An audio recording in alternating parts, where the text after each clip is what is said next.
Assalamualaikum Pak Tam. Ya. Gimana kabarnya? Baik-baik Mas. Baik. Oke, mau tanya-tanya sebentar ya Pak ya. Bagaimana kabar tim kecil?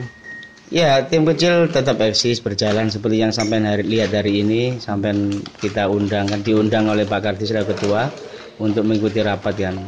Jadi yang sampai juga bisa menggambarkan sendiri aktivitas dari tim kecil. Intinya kita tidak diam, kita tidak tidur. Di sela-sela kesibukan kita, di sela-sela beban pribadi kita masing-masing, kita masih bersama-sama untuk memikirkan Persebaya. Kok rencana ke depan tim kecil jangka panjangnya? Jangka panjang tim ini adalah menjadi jembatan dari Persebaya. Ini menjadi amanat di rembuk bareng Persebaya di Asrama Haji 2 bulan yang lalu itu, bahwa ini adalah tim yang berisi lintas bagian, ada yang dari pemain, manajemen, klub internal, supporter, dan hari ini kita juga sangat terbuka. Dan tim ini nanti yang akan bergerak, salah satunya kan memang kita memperhatikan soal penyelesaian gaji, kemudian kita juga ikut mengawal sidang Persebaya, dan kita juga sedang ini mensupport kepada jajaran manajemen. Ya tidak jajaran manajemen sih, kita seluruh stakeholder Persebaya itu, agar nanti kita ini bisa bersama-sama membangkitkan kembali Persebaya. Salah satunya kan kita juga sedang merancang apa yang kira-kira yang pas untuk HUT Persebaya ke-89 nanti. Untuk media officer, jadi selama ini antara tim kecil dan bonek itu nggak ada penyambungnya.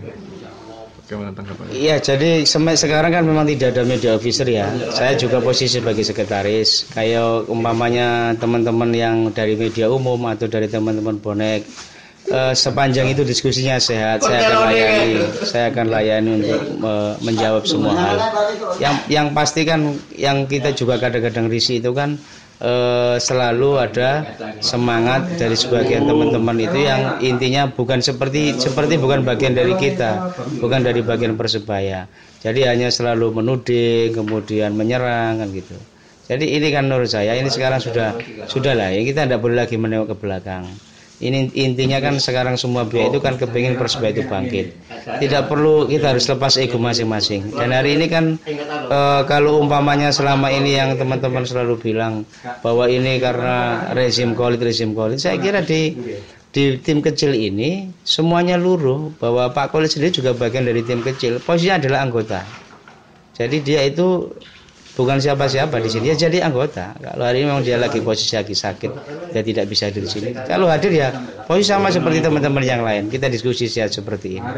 Jadi kita berharap, ayo kita dukung bersama-sama. Dan yang terpenting juga saya ingatkan ke teman-teman itu, kita ini sekarang lagi menghadapi masa-masa krusial, sidang di Pengadilan Negeri Surabaya.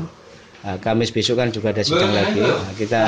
Kalau kita nanti sampai kita sampai gagal di sana, saya kira ya apa yang kita perjuangkan bertahun-tahun ini juga harus kembali dari nol. Untuk rencana bisnis sendiri, rencana bisnis dari Persebaya seperti apa? Kita ini kan belum banyak sekali ya kita punya agenda. Salah satunya itu kan, contohnya kan yang sampai sekarang belum bisa kita eksplorasi itu kan, kita bisa mendapatkan sertifikat merek itu. Harusnya kan kita bisa memproteksi itu dan menjalankan lini bisnisnya itu. Tetapi coba kita setback ke belakang. Pasca kita ambil bersama-sama, setelah itu kan kita gaduh sendiri di dalam sana. Padahal kan kita dulu itu punya konsep bahwa nanti kalau ini biar nanti supporter yang ngurus. Biar itu yang hak cipta. Jadi kita bisa memproteksi semua hal yang berbau pemakaian logo dan nama Persebaya. Ini sampai sekarang terbengkalai. Karena apa? Energi itu kita habiskan dari yang kemarin pasca bulan September 2016 itu sampai sekarang kita nggak dapat apa-apa. Dan di sana itu ada keuntungan bisnis yang harusnya bisa kita jalankan. Saya nggak tahu bagaimana kemudian ternyata yang terjadi seakan-akan kita sudah menang, kemudian kita bertengkar sendiri. Iya kan, kemudian ada hal besar yang tidak terurus. Ini saya juga pribadi, ini kan harusnya itu kan kita ini loh ngurus paten susah-susah, keluar biaya, nunggu waktu yang begitu lama. Harusnya itu kan kita bisa mengubahnya itu menjadi yang pemasukan buat kita. Iya kan. Ini sekarang kan terbelengkalai. Sekarang ini kita sebelum juga berpikir untuk ke sana, kita sudah harus dihadapkan masalah lagi di sidang.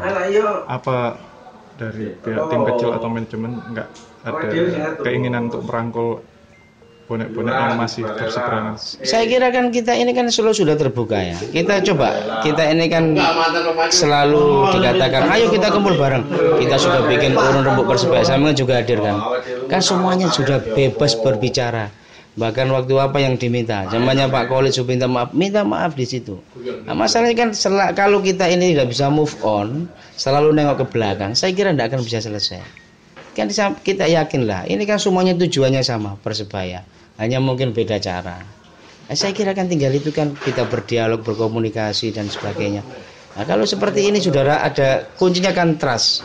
Kalau tidak ada rasa tidak percaya, saya kira yang teman-teman yang tim kecil dari unsur supporter awalnya juga sama dengan kita. Sekarang itu kan kemudian setelah mereka lihat bagaimana, ada yang kemarin sampai juga tersenyum menangis itu. Saya kira ini kan kita ini welcome, kita ini terbuka. Dan di sini itu tidak lagi ada manajemen, tidak ada lagi ini unsur semua ini satu. Ini tim kecil ini semuanya satu. Peluang Persebaya untuk kembali ke kasta tertinggi, peluang diakui hak-haknya. Ya kita ini sampai sekarang belum bisa bicara ya. Kita masih sekarang berjuang. Saya tempo hari seminggu yang lalu ke Jakarta. Kita menghadap Bobby yang kemudian muncul aksi itu. Itu bagian dari rencana perjuangan. Saya juga ingin luruskan ke teman-teman bahwa kita tempo hari katanya mau merger dengan Sutet. Ini kan sekarang masih ada kecurigaan begitu. Kita katanya mau bawa tangan mau merger. Itu tidak ada sama sekali kita mau merger dengan Sutet itu. Yang terjadi itu kita berdialog dengan Polri, bahwa pada akhirnya Polri memilih dengan Sutet, kita yang akhirnya mundur gitu loh. Cuman sekarang saya lihat di Twitter, di Facebook, di sosmed itu kan selalu ini mau main bawa tangan, mau aduh. Teman-teman ini kayak Pak Saleh, Pak Farid sudah keluar uang miliaran, uang pribadi. Oke? Terima kasih banyak. Ya, Mas Aryo.